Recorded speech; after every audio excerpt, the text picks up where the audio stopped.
So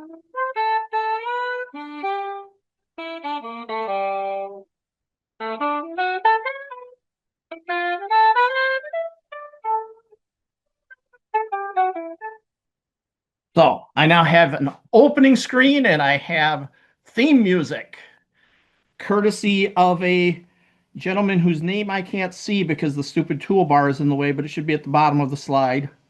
I think he's from Austria. He put the music up on Pixabay. And so I got it there. The music is free on Pixabay, or at least this was, but you are allowed to donate. So I sent him $5 because I felt like he had earned $5 by giving me some good jazz music to go with my story jazz brand. And this is our jazz sessions number 7, 12 things that aren't writer's block and what to do about them. If you enjoy this presentation, up in the upper left corner, we have a QR code now for the Jazz Sessions page where all of the recordings are in one place. And you can also sign up for a mailing list now so that I can make sure I'm finding and sending out to people that way so that they will get notification when the Zoom sessions are coming up. So I've just been playing with toys all weekend here, including my next one.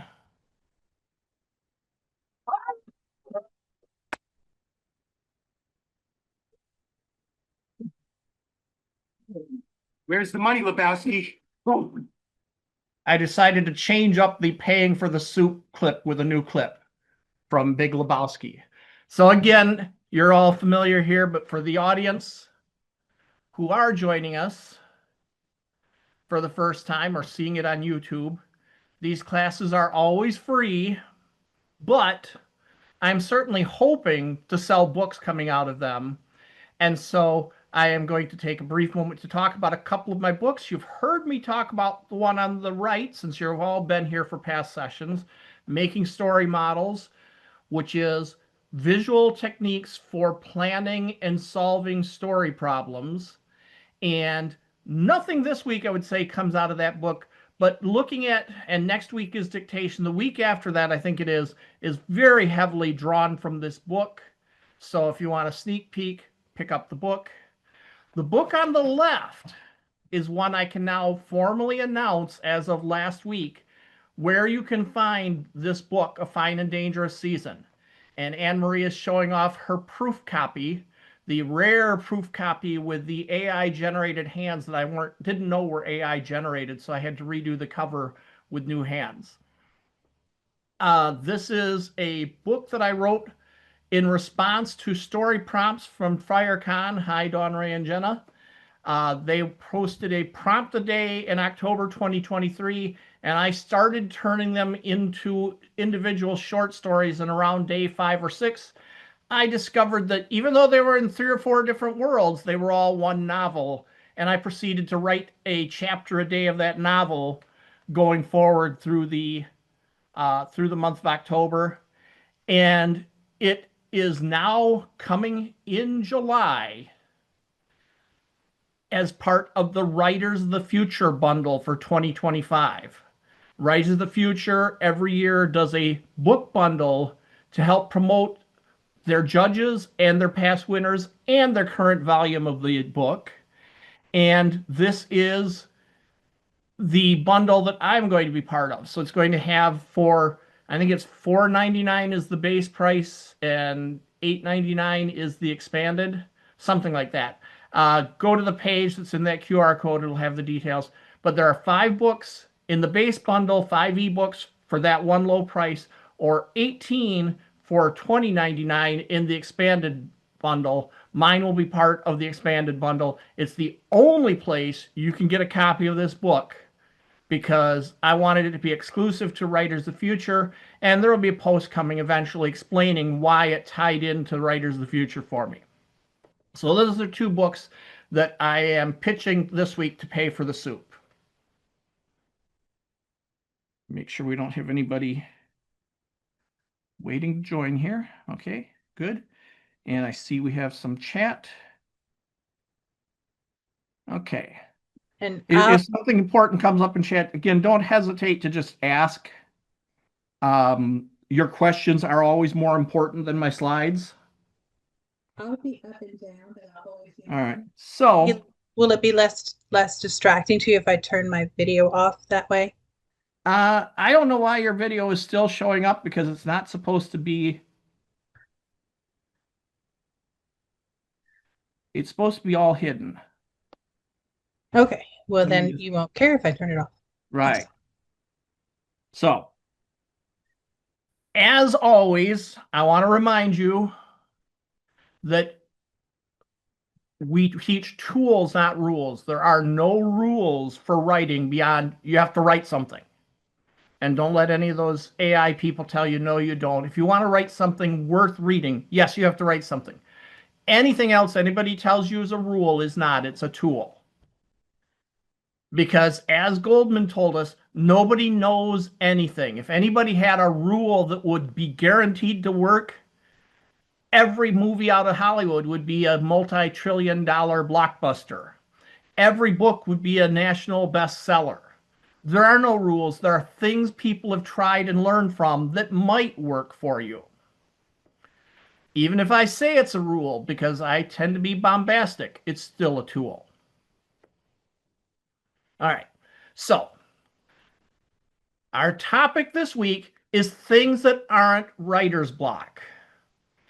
And I feel like writer's block is in a lot of ways a bad term, a dangerous term that causes conversations to stop because you've got a group of people on the left, not the sea lions there on the raft, but the people who are thinking about sea lions. They're thinking that writer's block is just laziness. It's just an excuse to not write anything. And they will very adamantly say, plumbers don't get plumber's block, doctors don't get doctor's block, bus drivers don't get bus driver block, and writers don't get writer's block. Doctors and plumbers and bus drivers do sometimes have issues, such as we'll be talking about. But there is this strong camp that says that. On the other hand, you've got a camp on the other side, and I won't say this is everybody, but there's a lot of people for whom writer's block becomes this sort of mystical concept that's stopping them. And they almost start to romanticize it about how tortured they are because they have writer's block and they can't go on. And I think both of these groups are full of it. I think both of these groups are just avoiding actually dealing with the issue. I don't think they're helpful. I don't think the label of writer's block is helpful. It is not helping you to actually address your concerns. Your concern is that for some reason your brain is stopped. And what's the tool you're going to use to fix your stopped brain? Your brain. This is a real problem with all sorts of mental issues, not just this one. It's a general problem with how we deal with cognitive issues when the thing we're trying to get better is the thing that we have to use to get better. You only have that one tool, and so blocking it up either by romanticizing it or by dismissing it doesn't help. Instead, we need to get past this idea of writer's block and identify problems we can actually do something about. So these are things that you might call writer's block, but they are actually potentially addressable issues. But you got to identify them first. The first one is procrastination. You're procrastinating and you don't really want to admit it. You're not blocked. You are putting things off. You'll get around to it, maybe, some point. Okay, guilty as charged. I've been known to have this issue. Some of the symptoms of procrastination are the more than usuals, more books than usual, movies, TV than usual, friend time more than usual, more trips, more naps, guilty. House cleaner than usual. I'm not guilty of that one. Some of you I'm sure are, but I'm not. New projects every time you turn around, and so on, and so on, and so on. These are very common symptoms of procrastination. So if that's how you identify procrastination, what are you going to do about it? One of the first things you have to ask yourself if there's a reason. Sometimes you procrastinate because, well, something else is the problem, and by procrastinating it, on what you're doing, you don't have to address that. So we'll talk about those something else's in the upcoming slides. But if you really just feel like you're procrastinating, you don't want to, here are some answers to that. One is if you're organized, set a schedule, hold yourself to it. I'm really good at this for about a week and a half. And after that, oops, I kind of slip.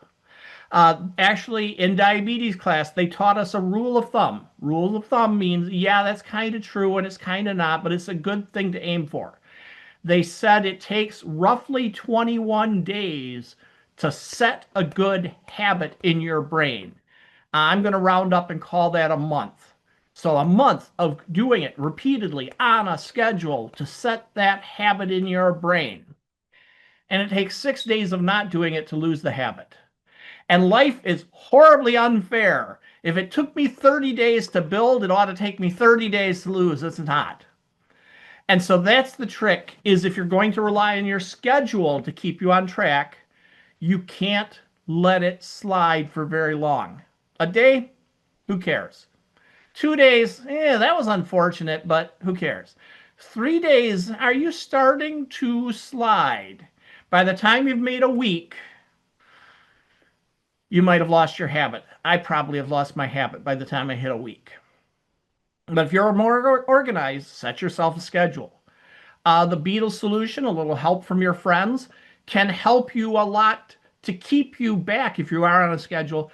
Having friends who just check in. You'll hear talk often about accountability groups. I got to tell you, accountability groups have never worked for me at all. Because I don't care. Sorry, love you people. But if you nag me, I'll ignore you. It's my built-in response. Now, once in a while is okay. But if you're trying to keep me on schedule by asking me every day how I'm doing, pretty soon I'm just going to get annoyed. That's my personality. But maybe for you, having somebody remind you is a powerful tool, and that can often tie into guilt. Make you feel guilty for not doing things. Now, I'm kidding, kind of. But I'm also kind of not kidding. There are some people who, if they just are reminded of, oh, I need to do that thing, I feel bad, they're reminded that if they don't do that thing, they're going to feel worse later. If guilt works for you, great. If you are of one of those cultural traditions, stereotypically, Catholic guilt, Jewish guilt are two very common ones, but they're by no means the only traditions where guilt is part of the psyche. If that works for you, I'm happy. But I don't recommend that. I kind of like carrots and sticks better. A reward when you reach a milestone, or a penalty when you don't.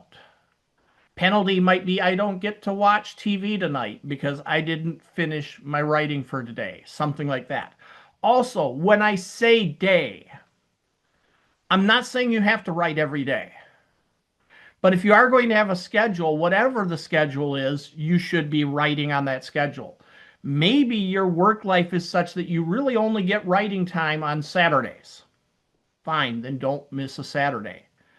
But whatever it is, if that is your schedule, tell yourself what's going to be the consequences, the little carrot and stick if you don't make it. But you also need to ask a very important question, crucial question. Do you really want to write? And I'm not one who says the answer has to be yes. Only you can decide. Some people like the idea of writing, of having written, more than they like the work of writing. I don't judge that. That is a choice that if you like the concept, knowing that you could do it anytime you feel like it, but you don't feel like it right now, then I don't think you need to feel guilty about that. But I think you should ask yourself that question. Some people really don't have it in them. They like the concepts of writing, but they aren't necessarily liking the process. And we'll talk about slides coming up, particular reasons why they might not. I don't judge you if you decide that, you know what, the writing was okay, but it's not motivating me to keep at it. I have a friend who, he kind of quits writing about every 4 to 6 months, it feels like. He's frustrated by not having progress in finding a publisher. And so he finally says, you know what? I got better things I can do than this. I've got things I can do with my time that are more productive. And I just wait. In 4 to 6 months, he'll be back with a writing question. But in the meantime, he did those things he wanted to do in his career, in his personal life, and so on. Maybe you're procrastinating because the other things you're procrastinating doing are more important to you. And related to that, maybe not procrastinating, you're having fun. There's a difference. Procrastinating versus planning and intending, going out and having fun, where you end up with great stories to tell, happy memories with family and friends, memorabilia and stuff. Maybe you have things going on in your life that really kind of just draw your attention for good reasons, for reasons that are much more important to you ultimately. I'm going to tell a little story. It's not a writing story, but it's on point for this concept. And it's a little family story about my brother Steve, who is a very hardworking person, very smart, very driven, very disciplined, and he was going to build a new house for himself and his wife and their 3 kids. And he worked hard at this. My mom and dad built, well, they rebuilt the first house they lived in, then they built a new house, and then as family grew, they built a new house from there. And then later in life, they moved into a house somebody else built for them, but they did a lot of the finishing work on it. I can't hardly hit a nail with a hammer, so I didn't catch those genes, but Steve did in abundance. Steve designed and planned the whole house. He and his wife, this was what they were going to build for them and their 3 kids. And he started to work on it and he made good effort on it. And he even went out, he bought a backhoe to dig his own foundation. Steve has high exacting standards. Ultimately, the only thing he didn't do on that house himself or with family was the siding. But that was a long way down the road and he had reasons. But he took classes on how to do stuff. He wanted to have uh, uh, not a geothermal, but a ground heating system, whatever. I forget what they call it, but a geothermal system, let's call it. He took classes on how to build that. He did all of this stuff and his wife passed away.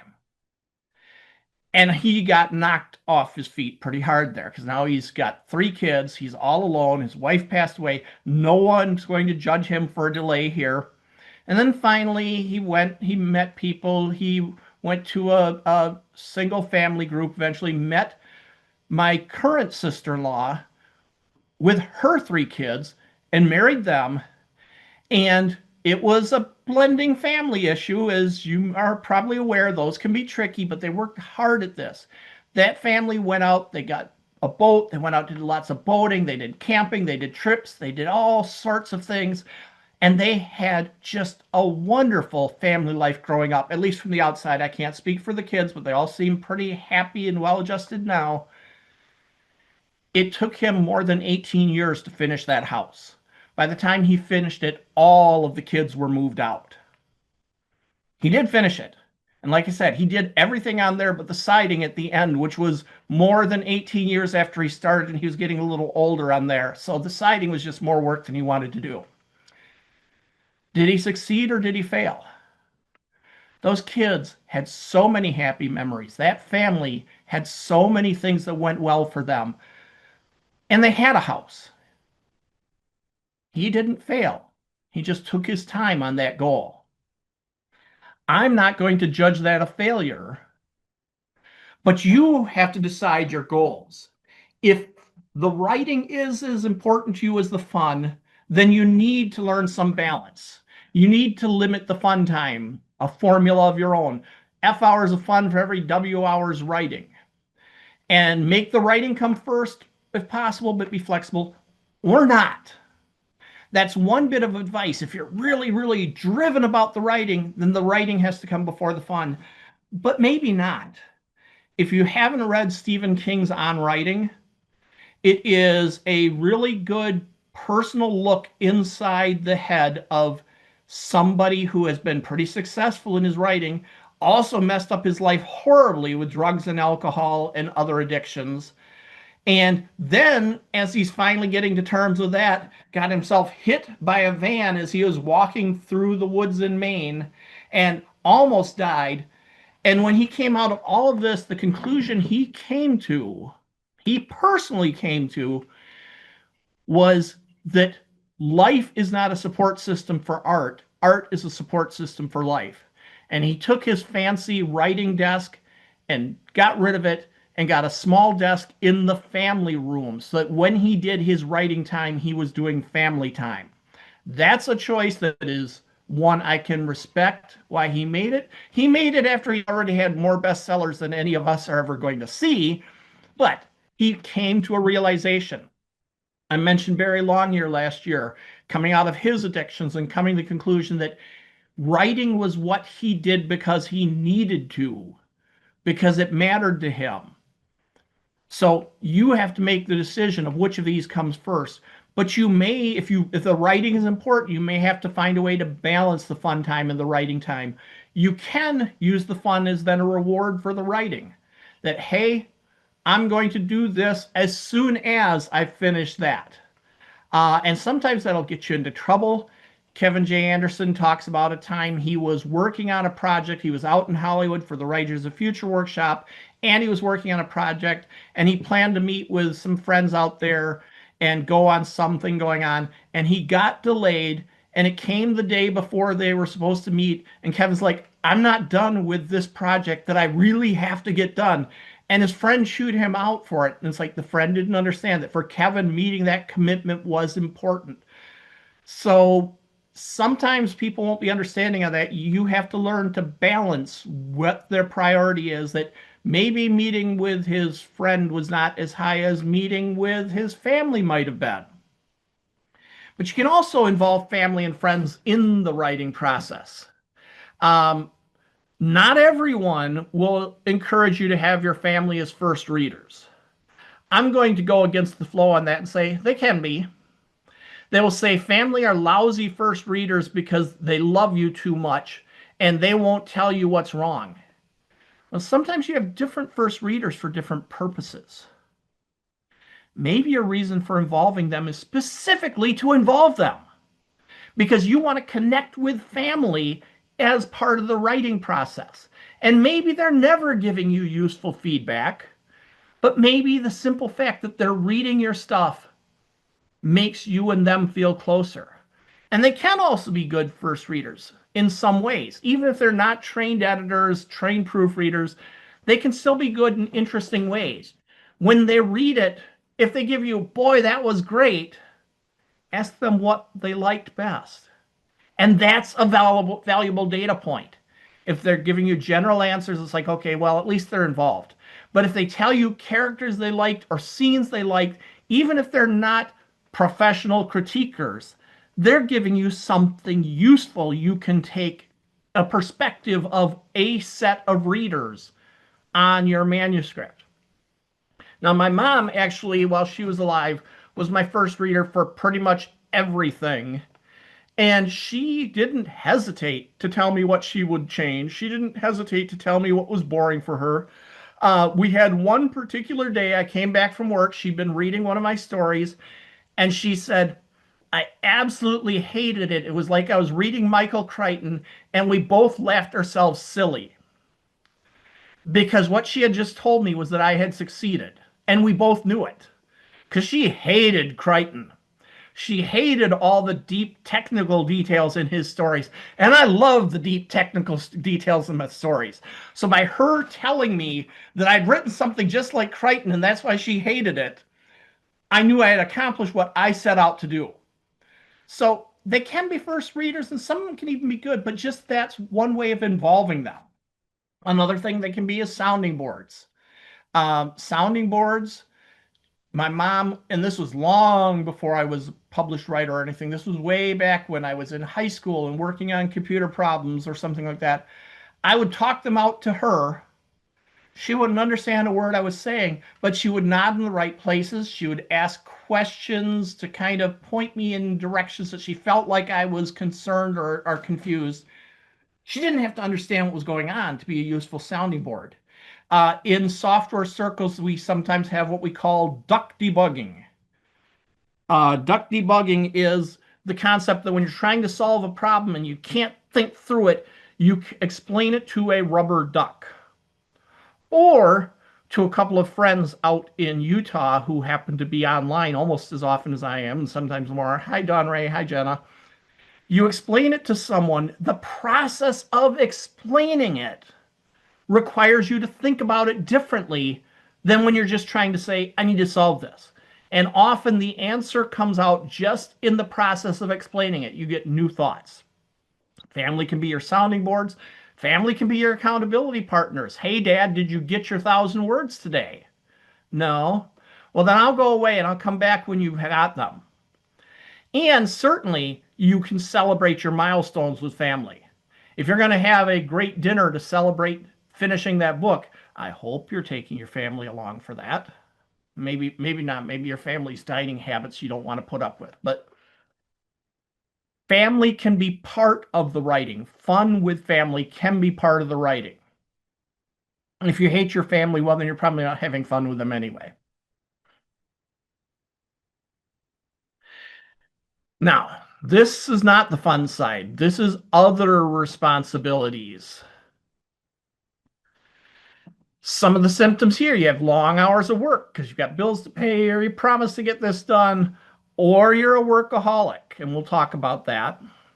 Or you've got family to take care of because family is a real thing we have to deal with. We all have them. Some of us like them even. Some of us don't. They can have health care issues. They can need cooking, cleaning, transportation help, shopping help. They may expect things out of you. Or you may be involved in community service. And some of you put a lot in community service, and I respect you for doing that. But if it adds up to too much, that can be impinging on your writing. So there's an issue you have to deal with. Or self-care. That, hey, you've got lots of issues with your own life that you've got to deal with. You've got paperwork and this and that. What you can do about responsibility, the first one is ask how much really is your responsibility. You got to be careful of people who seem to create neediness. As I explained one time, there's nothing wrong with helping somebody. There's something wrong with somebody who always needs help. And maybe if somebody is constantly creating neediness, maybe you're an enabler, not a helper. So you have to be aware of that, maybe even get counseling to help you figure out where those lines are. My second favorite work by Tolkien is not The Hobbit or The Lord of the Rings. My first favorite is not The Hobbit or The Lord of the Rings either. And I love The Hobbit and The Lord of the Rings. My favorite is Smith of Wotton Major, which I could go on for hours, but we don't have hours here. My second favorite is Leaf by Niggle, which is an allegory. Did I say that out loud? Tolkien hated allegory. There's no way Tolkien made an allegory about art and obligations and death. He couldn't possibly have built an allegory about that. But Leaf by Niggle is an allegory. And one of the issues that comes up in there is one of the reasons Niggle can never finish his great painting is because his neighbor always needs stuff. And one of the lessons that eventually comes out of it is that helping that neighbor had a lasting impact that he never realized. Because there are people who are needy, but there are also people who need way too much. It can also be an issue of workaholism. And you have to be careful about the workaholism. Guilty as charged, I can be very, very prone to this if I'm not careful. Some of us, me, I'm happy to say, some of us really like our work. And so doing it for long hours doesn't stress us. I could, other than, hey, somebody's got to feed the cats and somebody's got to write the stories, I could spend all day long and all night long writing programs. I love it. I love it. honestly, arguably, it kept me from writing fiction when I might have, because it is a wonderful creative outlet for me. But you have to be careful of the workaholism.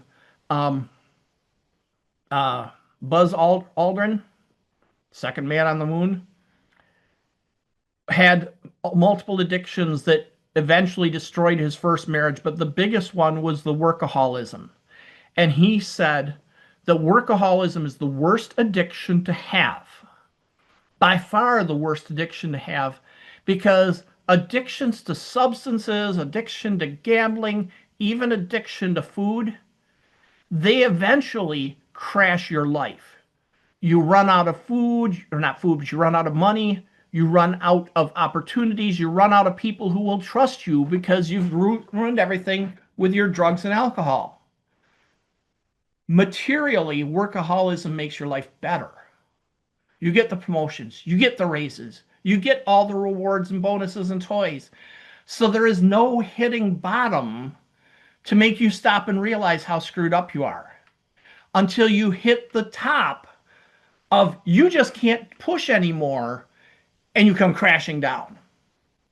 So if you feel like responsibility is constantly in the way, maybe get some counseling to ask if you are going too far. And related to this, maybe perfectionism is stopping you from delegating things. So maybe you've got family who could take care of that particular thing, but you won't let them because they don't do it well enough. Or at work, you've got people who could carry it out, but you won't let them because it's not good enough. Um, I am not, again, one to talk. I am not a housekeeper by any means, but maybe someone in your family could keep the house good enough, not to your standards, but good enough that it's not a health hazard, it's not a trip hazard. Maybe you could let other people do some of these things and they would get a growth and learning experience out of it. So, deciding how much responsibility is really yours is important. Then you need to work on the harder part of setting limits, setting sane work schedules. Now, not every job allows you to have input to your schedule, but if the job is asking that much, maybe it's time to start doing some quiet search for a different one. Sane work schedules are important. When they ask too much, they are asking you to break yourself. We have a joke at our office, which sadly was not a joke the first couple of times it was said, but now it's become a joke. Dave has a question. Yes, Dave. Uh, Sorry, just not really a question, just more of a, my job in the military, command sergeant major, 350 people in the organization, a lot of people to take care of, a lot of people to look up to and mentor. And so when it comes time for me to, take time to myself and put some of, my imagination to work and put a story on a piece of paper, I mean, sometimes there's just nothing there, and trying to find the time. By the time there is something, the time available to do something like that, there's just nothing, I guess is what I'm trying to say. Like, I'm just so stressed that I can't, I have to, I cannot stress myself more by trying to write. And so this last couple of years where I know that, I got 24 years in the Army, and I know that my time is coming to an end. So I'm doing stuff like this. I'm working, spending this time on Sundays and trying to find that balance in my life. And when you mentioned the coaching thing, it was something that I actually started doing on my professional side, where I'm actually seeking professional, like we call it executive coaching, to actually find balance, right? And I know there's probably like a lot of people out there that are writing professionally that, maybe are still trying to find that balance in their life. And that's just a really important word, that something that I try to teach to the folks that work for me, is that the balance, whether it's a balance between work and family, or work and a hobby, right? But for me to actually have fun with the writing thing, because that's really all it is for me as a hobby, but it's a balance between family, work, and everything else. Because if I just let the work thing happen, I'm never going to do the hobby. And since you mentioned the counseling thing, I thought of that, and I just thought it was important to mention. So thank you for that. Thank you. And you bring up two related points in there. One is I bet in your leadership training in the military, they address this whole issue of delegation, of learning to trust your people to carry out their responsibilities. That's what they're there for. And the other thing is, if you don't have the energy to write, you at least have the energy to make notes so that when the time comes, you've got lots of notes to draw from. I would hope.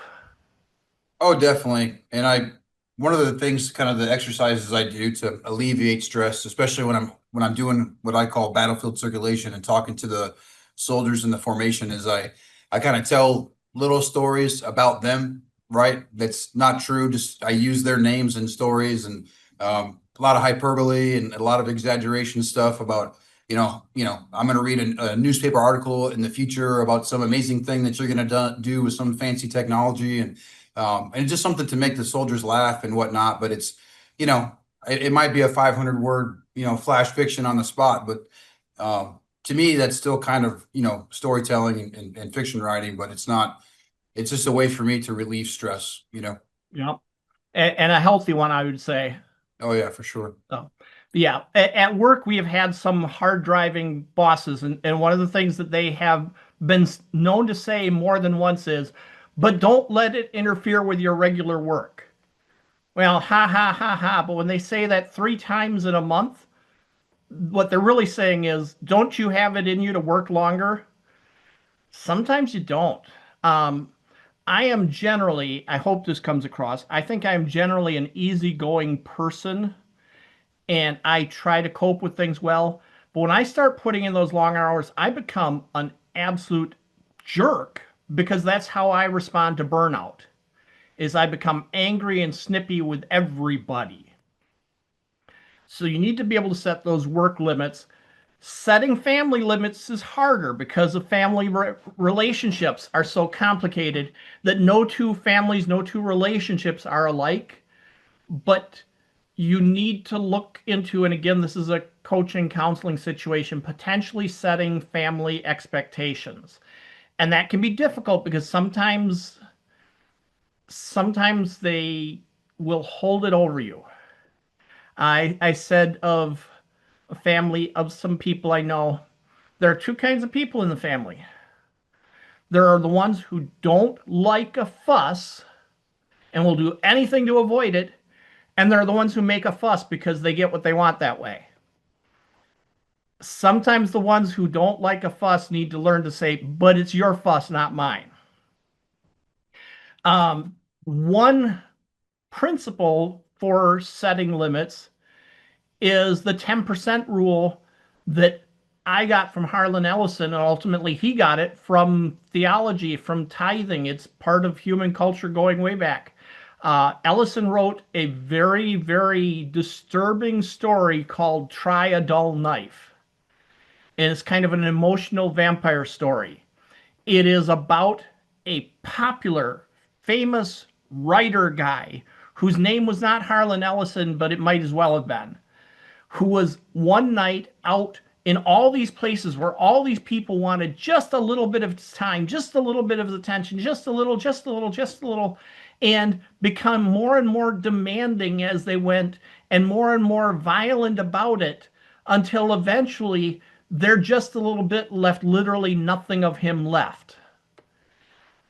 And in his author notes for this story, he talked about all the causes he'd like to contribute to, all the places he'd like to go because people wanted his time and attention.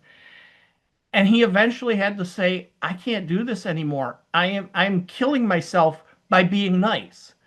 And he said, the churches have this 10% rule. I think that's a fair rule. If you're taking of your available free time and giving it 10% to other people, that's a lot because a lot of people aren't giving anywhere close to that. So maybe your rule isn't 10%, maybe it's 20%, but figure out what that percent is that you think is, that's how much the world is entitled to of my time. I need the rest of it. Because, and in Ellison's case, eventually, post-mortem, what we learn is he had horrendous bipolar disorder that would put him into manic states where he was this popular guy and he wanted to be everywhere and he wanted to help everybody, to the point where he was literally ruining his finances and his marriage and everything else, which would cause him to spiral down into doom, up and down throughout his career. If he'd been able to hold that 10% rule, he might have had less chaos in his life. I don't want you to end up like Ellison. The man, towards the end, if you read J. Michael Straczynski's Introduction to the Last Dangerous Visions, the man was an utter wreck. But part of his reason for being an utter wreck was he couldn't really set limits. So you have to think about your health. You have to think about your worth. You are worthy. Your writing is important to you. Don't let people guilt you out of it. And that was longer than I expected on this one, but I felt like it is an important one.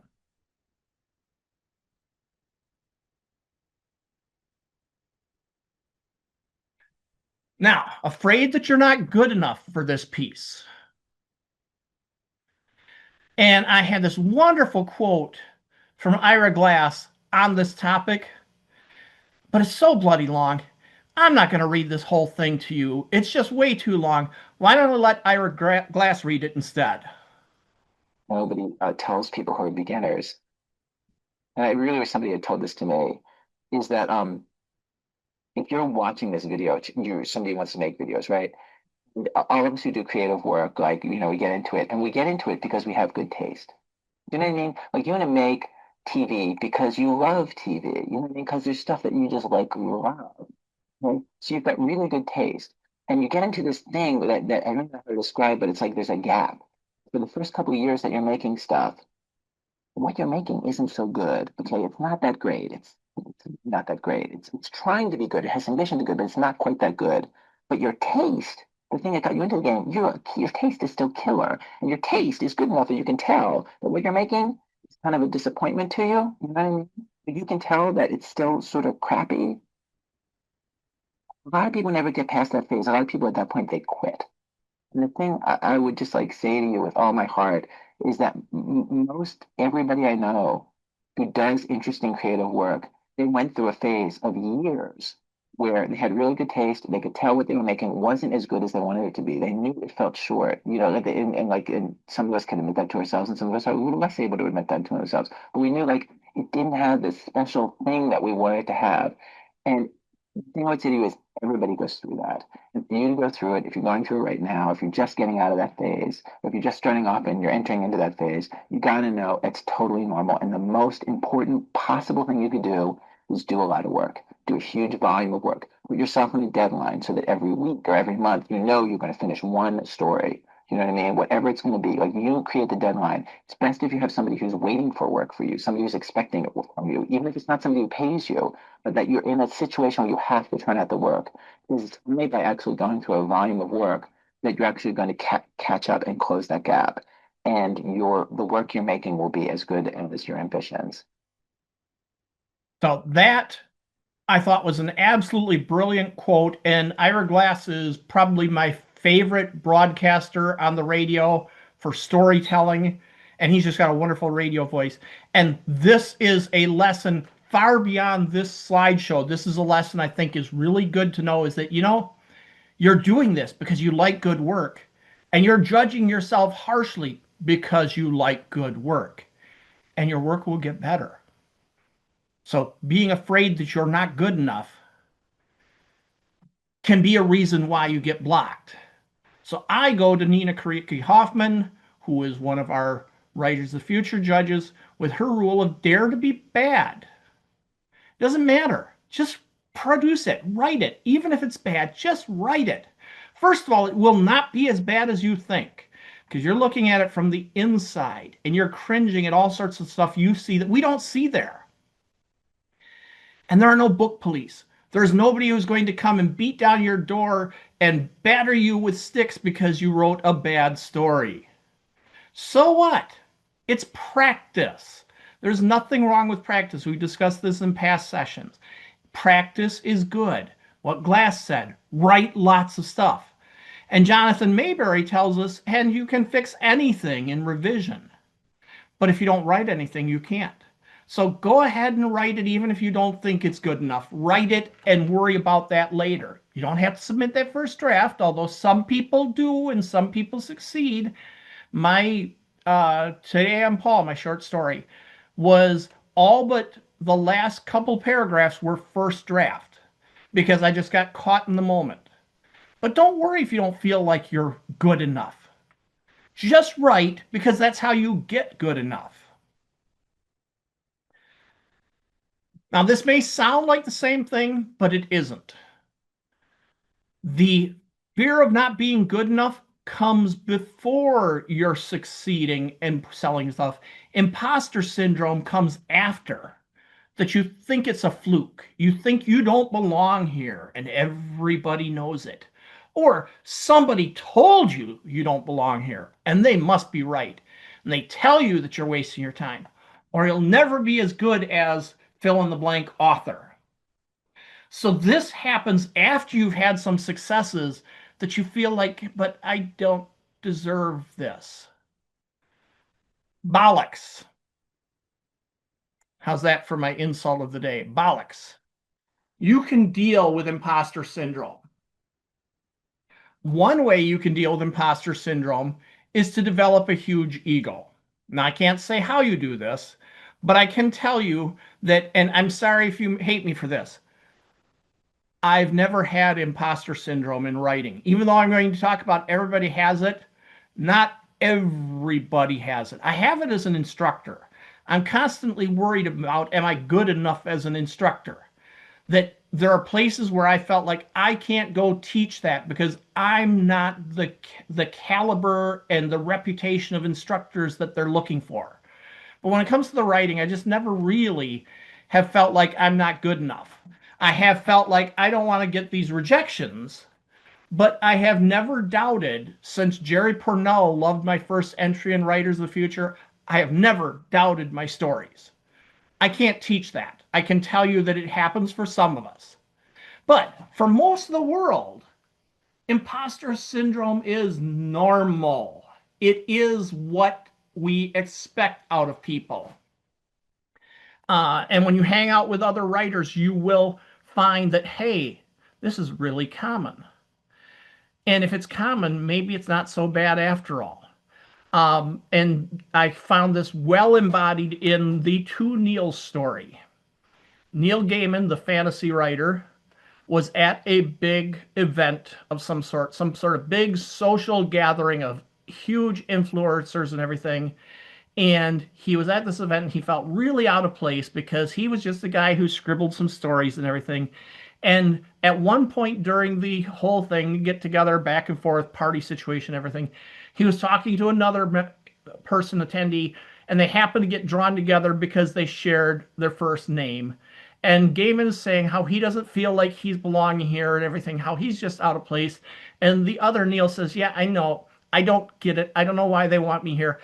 I just went where they told me and did what they told me when they told me. And Gaiman says, yes, but Neil, you walked on the moon. I figure if Neil Armstrong can have imposter syndrome, anybody, despite my example to the contrary, anybody can have it, and it's okay. Knowing that they can have it is one way of coping with it. Now, the other side of it, the somebody telling you you don't belong here, and sadly, sometimes this is people in your life, even if your family, ignore them. Screw them. Point me to them and I will kick them in the shins or higher if you prefer. It's a crab bucket behavior. I can't get out of this bucket, so I don't want you to get out, so I'm going to drag you out of here. Demand respect or cut them out of your life. Do not put up with people trying to keep you in the crab bucket. And as far as comparing yourself to a famous author that you're not as good as, that famous author, again, most likely has imposter syndrome. I don't remember the editor or the author right now, but the editor was a new editor at a particular publishing house who had just come in and inherited the responsibilities of an editor who had just passed away. And this editor who had just passed away, this was in the Western field, was the editor for their absolute top seller, essentially the leader of the genre at this particular point in time. And I can't answer who it was because I literally don't remember, but it's nobody yet whose name I recognize. I'm not a big Western fan. But this guy's like, oh my God, I have to edit him. How do I edit him? He is the one who got me interested in Western, blah, blah, blah, blah, blah, blah, blah. And then came the big, horrible letter in the mail from the big author about how crushed he was and how awful this was and how, yes, I'm turning this in, but it absolutely is horrible. It's the worst thing I've ever written. This is going to ruin my reputation. This guy is like, it's going to ruin my reputation because I'm the new editor. Everyone's going to blame me. And another person at the publishing house said, he does this every book. And every book sells bigger than the one before. And this book is going to sell bigger than the one before. He has the crashing imposter syndrome every time. And part of your job as editor is to hold his hand and tell him it's not so bad because he's been doing this for X number of decades. He knows what he's doing. Just hold his hand through it. So that author you're comparing yourself to likely has similar issues. And it's not fair to compare yourself anyway. Going back to our Ira Glass quote, you're comparing yourself to some author at the top of their game and saying, that's what I love and I'm not doing that. Well, give yourself some credit there. And what I do recommend you compare yourself to is 5 years ago you. Take where you're at in your career and imagine 5 years back in your life. Put yourself in that person's head and look at what your career accomplishments are now.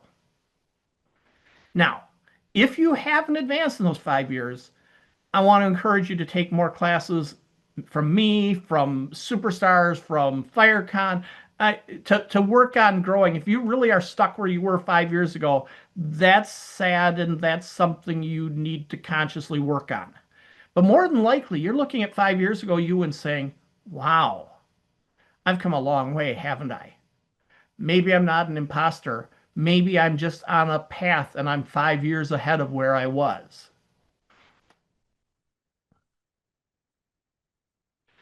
This one is less crushing, but it can happen from time to time, the trying too hard.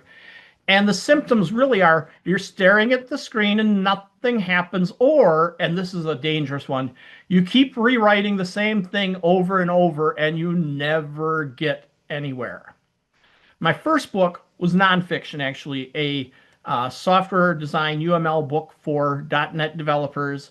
And early on in the writing process, every single day, every day, I rewrote chapter 1, page 1, paragraph 1, sentence 1 for a month because I was sure this was better because I was trying too hard. And it took me a month to come to the realization that it wasn't better, it was different. I was in a different mood that day than I was the day before. And tomorrow I'll be in a different mood yet.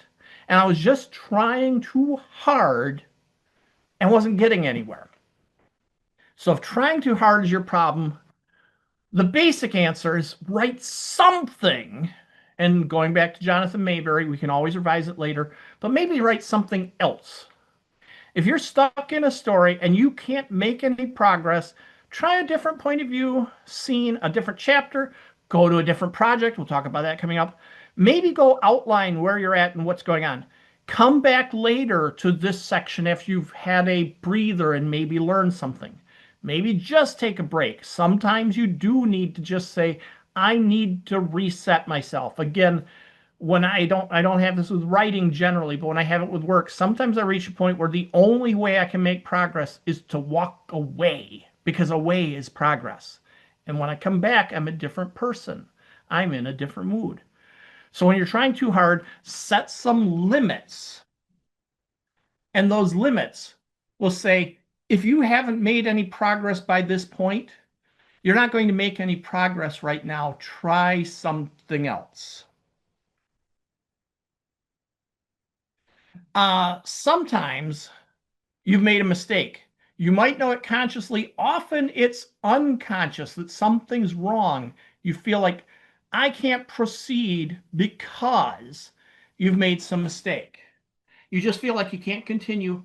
Stop and ask yourself, why not? Or what you're trying to do makes no sense. Why? When did it make sense? Go back to where it made sense. Maybe if you're relying on first readers, they're confused about what's going on. Ask them why. The symptoms are you just feel like something's wrong. You need to be asking yourself what it is. And then you have some choices. One is you go back and find it and you fix it. And then everything that followed from it. I've talked about Dean Wesley Smith in other jazz sessions. I don't know if I've talked about him this time or not, probably. Dean has a writing approach he calls writing into the dark. No outlines, very little to no prep. He just starts telling the story, and he tells it in what he calls one draft. I call it a draft and a half. Because if he reaches a certain point in the story where he's blocked, he goes back and says, why am I blocked? Where am I blocked? Finds where it's broken, fixes that, and then proceeds to fix everything that follows from it. Or puts in place something he needs. If the solution to where he's blocked is if only that gun was still in the glove compartment of the car, then he goes back into the point in the story and puts the gun into the glove compartment and then steps through the story. And anytime somebody might have found that gun in the glove compartment, explain why they didn't or explain what happens when they did. So going back and fixing the mistake gets them to the point where, okay, now I can continue on. Alternatively, improv comedy has a rule they call yes and. It's one of their games. Nothing is ever wrong. It's not a mistake. It's a discovery. It's something you hadn't counted on before. As very much a pantser, a discovery writer, a story jazz, create in the moment kind of guy, this is kind of where I go. If it's not a mistake, I need to just resolve it. And it may take me a little time, but maybe I can keep going on this. In my current work in progress right now, in fact, I had a situation exactly like that. I had a corpse found in a spacesuit. Hi, Anne Marie. Found in a spacesuit in a warehouse where there shouldn't have been any corpse there. And leading up to the discovery, the store owner told the prospective buyers the story of how he got this spacesuit. And then I told other parts, we'll get back to this investigation, told other parts, had a stroke, spent 6 weeks of basically out of my head. It's like, yeah, I can tell it, but I can't get back to that story. When I got back to that story, I proceeded to tell the story of, because I dictate everything, tell the story of the chief of detectives talking to the store owner and the store owner explaining what's happened, and told an entirely different story of how he got that suit. And when it's all done, I said, wait a minute, I think I told that story already. And I went back and looked at my pre-stroke notes, and my brain's still fine. I'm functioning well, don't worry. But I went back to my pre-stroke notes, and it was a completely different story. So I had two choices. I could throw away everything I just dictated for the last half hour. It's not the worst thing in the world to lose a half hour when you're as productive as I can be, but it's still, I'm stubborn. Or I could say, so why did he tell two different stories? Bam! My story takes off on a new direction because he's lying to the police. What's the reason why? Okay, figure out the reason why. And the entire rest of the story hinged on that one moment when the store owner told two different stories. Now I know how the story is going to proceed from there. So you might not have to fix it. You might have to work with it. Or if you do fix it, set it aside. Because words don't have to appear where you actually created them. You might use them somewhere else, so it might be useful later. Not in a mood to write. And this is, I mean, procrastination can happen because of moods. Some of these other things can happen, but sometimes you're just not in the mood. You can't focus, or you're caught in a loop that you keep coming back to the same point. No matter what you think, you keep coming back to the same point. You've got no energy. Let's not even talk about illness and other things like that. You just don't have the enthusiasm to write this. This might be psychological or medical. Consider counseling, consider treatment. There might be some reason behind this. I am a type 2 diabetic, and I do not have my A1C as under control as I have had it in the past. And I get tired more because of that. And I'm working on it. I know I'm supposed to work on this, but I can tell that I sometimes reach a point where I don't have the energy that I should have. And I'm going to have to work on that. So the mood might be actual medical or psychological, but if it's just a mood, then do something about it. Go to a movie, spend some time with friends, read a book, play with the cats. I have 7 now. My word, I have 7 cats. Get some good rest. You are human. You're allowed to have moods. Pretending you're a robot works for short periods of time. I had the time, you may have heard the story before, where I was way behind schedule on my second novel published, actually third novel published, complicated, but one of my novels, because my mom had died, and no one was going to judge me for that but me, that I'd been putting things off, and if I missed this deadline, it might put my book publication back 6 months, which can be absolutely deadly for your sales. And I do my best dictation behind the wheel of my Jeep. And one morning I got up at 5 a.m., got in my Jeep, got gas, and drove around Lake Michigan, 1,000-mile drive, dictating much of the way. Not all of it, because nobody can keep going that long. But much of the way I was dictating for 1,000 miles over a 2-day weekend and produced 50,000 words. I could be a robot for that one weekend. Guess how wiped out I was from there?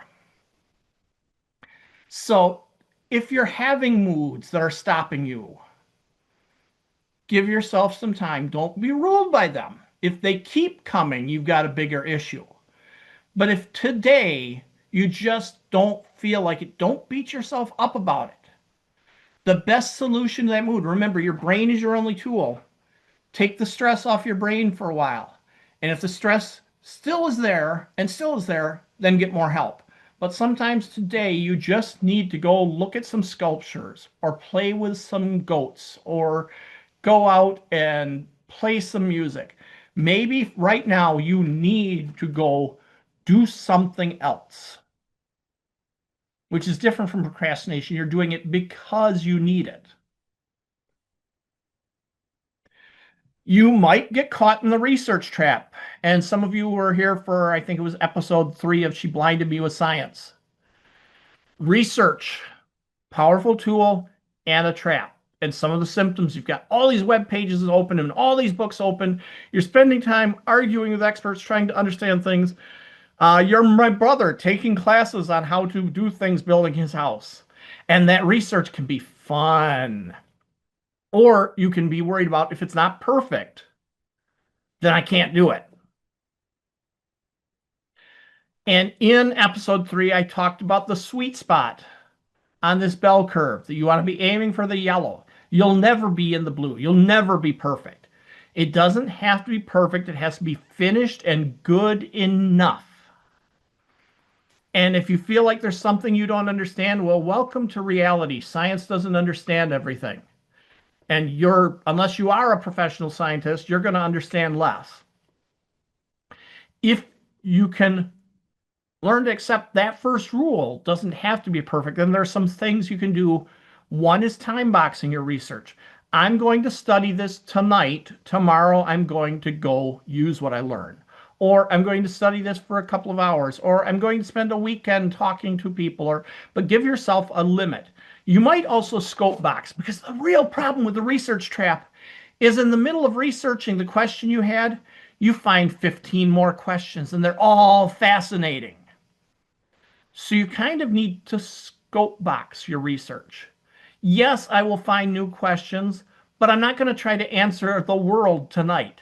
I'm going to get some questions answered and maybe a few more questions, but then I'm ready to go on.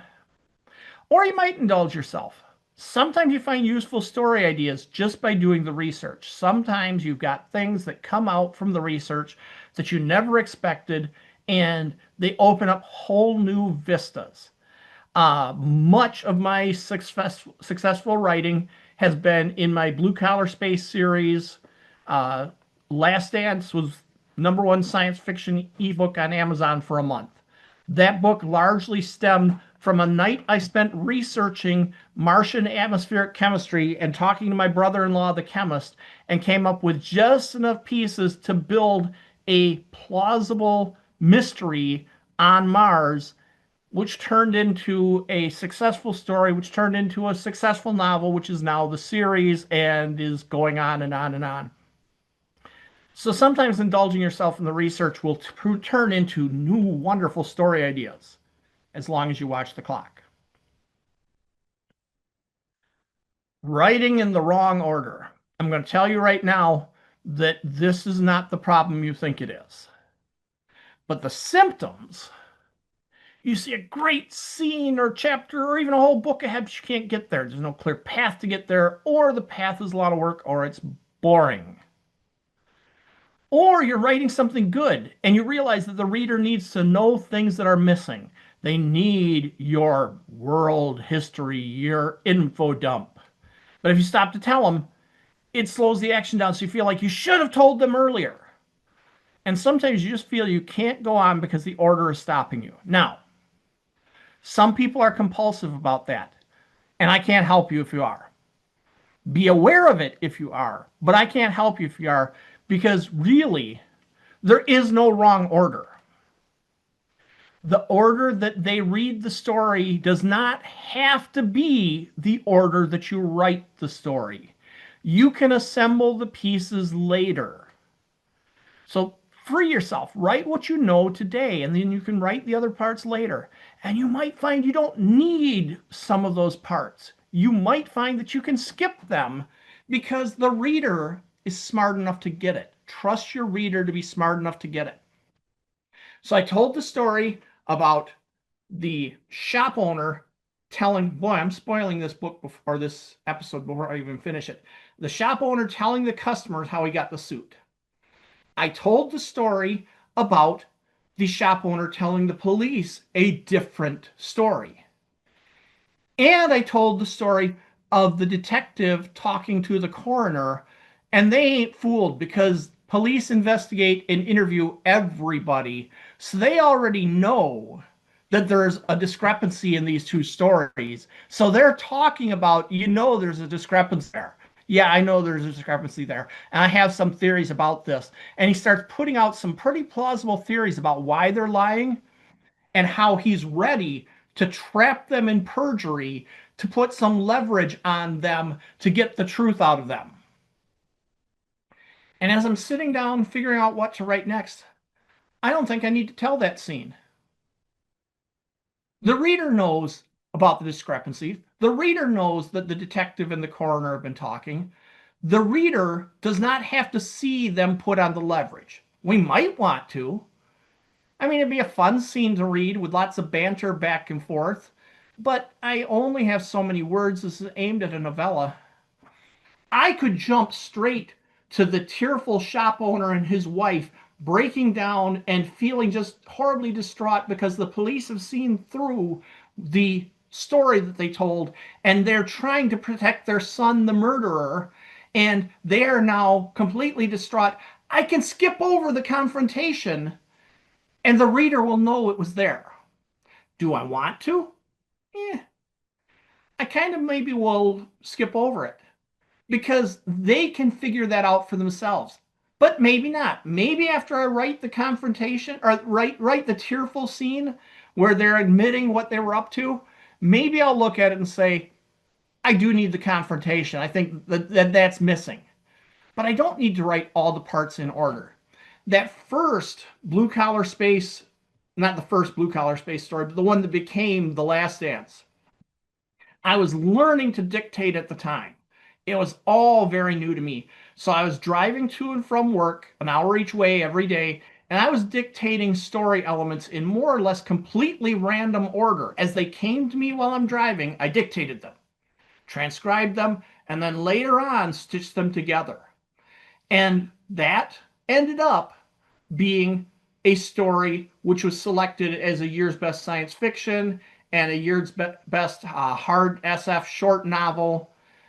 I didn't have to know things to tell things in the right order to get an order that would work for the readers.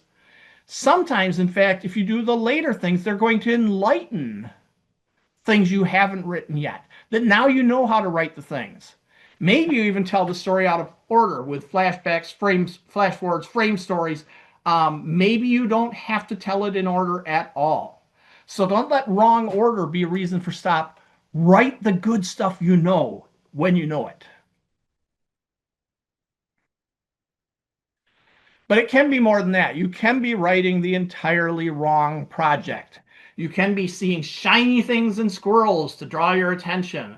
You can be like, I wrote 3,000 words today, but it was on the wrong project, and I haven't touched that project now in 14 months. Is it the wrong project? This is a question that's worth asking. And I'm going to give you some controversial advice here. First, do you have any deadlines or obligations for this project?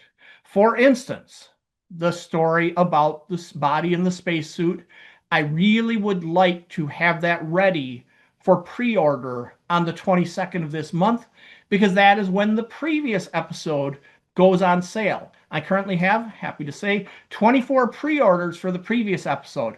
When that thing ships, I want them to be able to pre-order the next book. So I have a little bit of deadline pressure. But if you don't have deadlines or obligations, ask yourself if you have to finish this project. And here's where I'm going to go against the advice of many writing coaches. Many times I've seen the lesson that you have to finish what you start. And I think that's not true. Some things are just practice. Some things you learn something along the way, and then you discover that, I don't see a reason to go on that because this other thing is more important to me.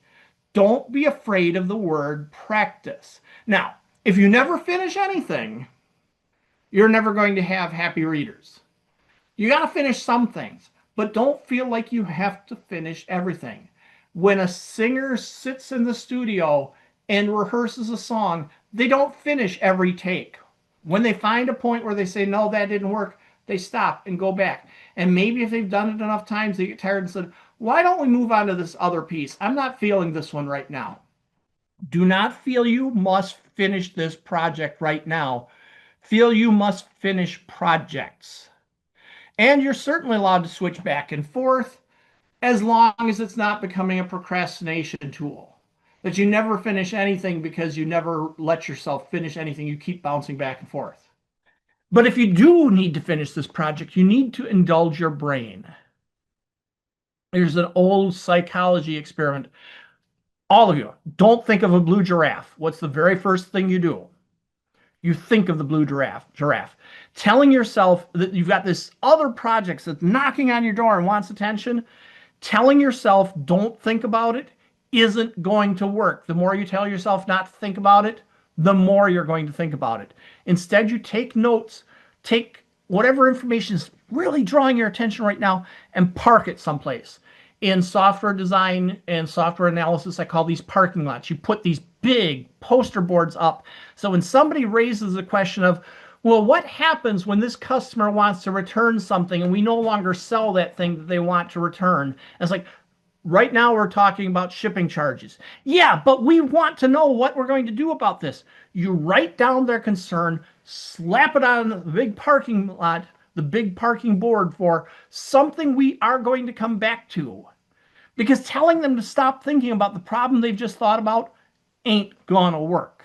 Showing them that you took it seriously enough to write it down lets them say, okay, we are going to come back to that. You can do the exact same thing to your brain. You can tell your brain, we'll come back to this. But right now, I have this deadline. I have to finish this by this time frame.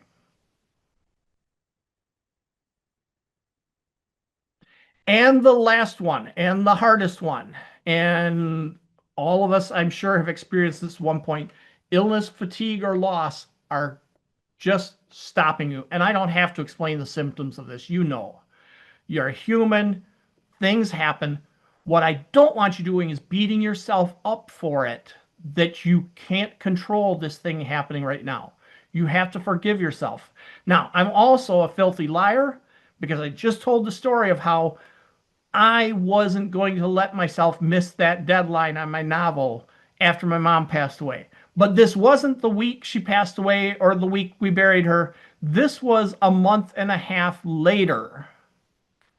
But during that month and a half, I didn't worry about the book. I really didn't. And no one was. I worried enough to tell my editor and my publisher and my agent that, hey, I've just lost my mom. I'm going to be a wreck for a while. Nobody judged me for that, except I did after a month and a half. But I gave myself the time. Don't beat yourself up for what you can't control. Do not feel guilt. Regret is different from guilt. Regret is, I wish I were doing that, but I understand I can't. Guilt is, I should be doing that, but I'm not, so I'm just going to feel awful. And you're already feeling awful. Don't feel awful about something you can't control. Give yourself that time. I gave myself the 6 weeks. And I told everybody. And I talked with friends to help get their support and their comfort and encouragement. And sometimes sooner or later, you reach a point where, okay, I could do this. This will help. The writing actually helps me. When I was in the hospital with the stroke, I started a story that is kind of in my practice phase right now because I don't know if I'll ever come back and finish it. But I needed to tell a story in that hospital because it was helping me cope with being in the hospital. It was in its own way helping me to heal. So we go through things. We've got trauma. We've got tragedy. It's going to happen. We know it's going to happen. Don't have the guilt. Let yourself get through it. Give yourself time to the point where, hey, now writing would be a helpful thing. And calling that writer's block is beating yourself up pointlessly. Do not do that to yourself. Do not do that. You're my friend. I don't let people beat up my friends, not even my friends. Okay. So that covers this one. We are going to see a schedule up here on the left, and on the right is my new glorious QR code, which is for the page where all of these past sessions, and this one when it's done, are going to be up on the shoemaker.space page. So you can sign up, because I now have a mailing list here. You can sign up there so that I will have your email address to automatically send out email list notifications to let you know the upcoming URL or the Zoom link. I see we do have some questions. I've been gabbing and gabbing and gabbing. Do we have any particular ones that need my attention? Thank you to David for his service. They are going to do the prompts for FireCon again. And yes, Jenna also has her Wednesday Flash Fiction group, another good place.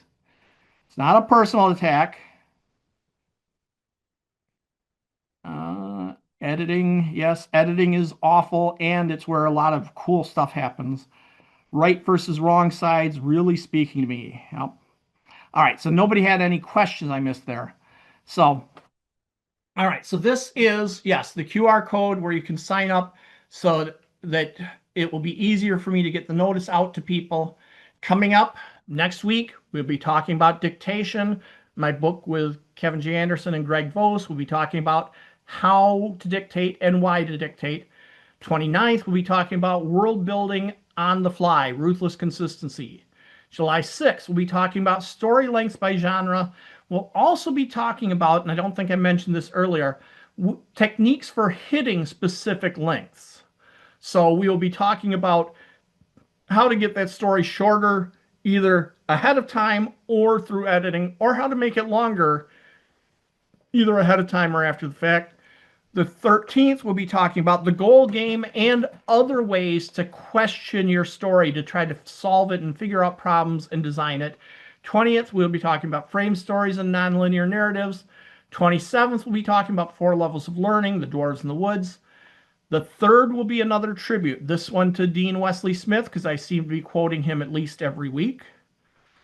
August 10th, we'll be talking about distance and scope in space. August 17th, we'll be talking about improv. Improv does not correlate really well to story in some fundamental ways, but there's a lot of lessons you can learn from improv. And the 24th, we will be talking about the Bradbury method, panning for gold, how Bradbury created stories and what you can learn from it. You.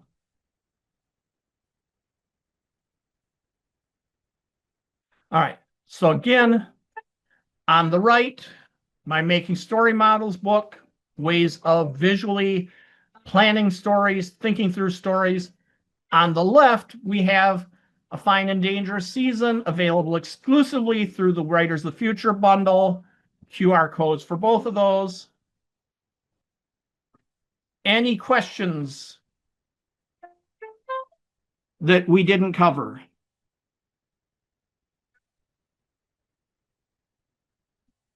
I got no volume control on this thing.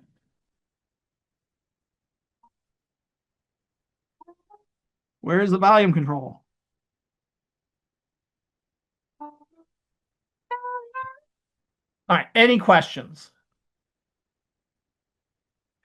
Here in the chat, we've got right versus long slides. Yes, darn. Martin, I just want to say thank you. That was really, really great. Appreciate it. Hope it helps. Hope it helps you get past the stupid writer's block debate and into the what can I do debate. I don't know if you can hear me, Martin. I did not hear you quack. Did you quack? You need a quack.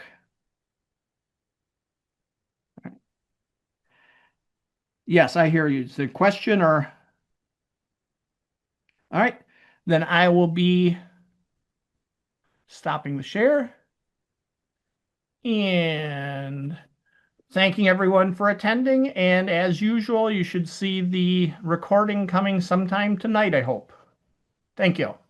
Sorry, Martin, did you say you could hear me or you couldn't hear me? I could hear you. Do you have a question? No, I just didn't know if my sound was working. But yes, I need to do a snarky quack. Just because you brought up the quack and I brought Absolutely. up I think sometimes writers are too afraid to be snarky, and it's something that I know holds a couple of writers I know back. And I'm like, if you think you can't be snarky in your writing, you haven't read enough Terry Pratchett. Yeah. Some people are into this seriousness. It has to be impactful. It's like more impactful than Pratchett. I know. I wish I could find the quote by Anne Bishop. It's in her latest book, which I listened to on audiobook, which is why I can't find the quote. But she was like, please do not compare your writing to mine. I have been doing this for 30 years, guys. Just write if you want to write. Mm-hmm. And I thought it was just such a beautiful way to put that. Yep. Don't compare yourself to someone who has, I think she's got 38 books out. Yep. And Be you. so, Don't be her. yeah. Anyway. All right. If that's it, then I will let you all go. And I thank you for joining me. I just went a little over here. Thank you. Yeah. Thank you, Martin. Thank you.